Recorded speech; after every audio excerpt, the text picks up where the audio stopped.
জন্য আমার জায়গা থেকে মাগুরা শহরে বিভিন্ন জায়গায় যে সকল প্রোগ্রাম হয়েছে আমি নিজেও প্রতিবাদ জানিয়েছি এবং আজকে এখানে আসিয়াদের বাড়িতে কালকেও আসছি, আজকেও আসছি, কারণ আসিয়ার পরিবার কেমন আছে বা আসিয়ার প্রতিবেশীদের অনুভূতি সেটা জানার জন্য এবং এই পরিবারের মানুষ যাতে ভালো থাকে তাদের পাশে মাগুরাবাসী বা আমি ব্যক্তিগতভাবে এসে দাঁড়িয়েছি।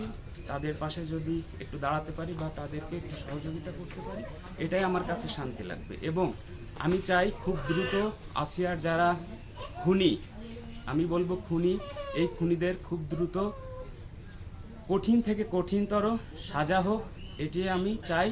এবং এই সাজা দেখে মাগুরা তথা সারা বাংলাদেশের মানুষ বুঝতে শিখবে যে এরকম ঘৃণাযোগ্য অপরাধ আর করা যাবে না, এটা থেকে বিরত থাকতে হবে।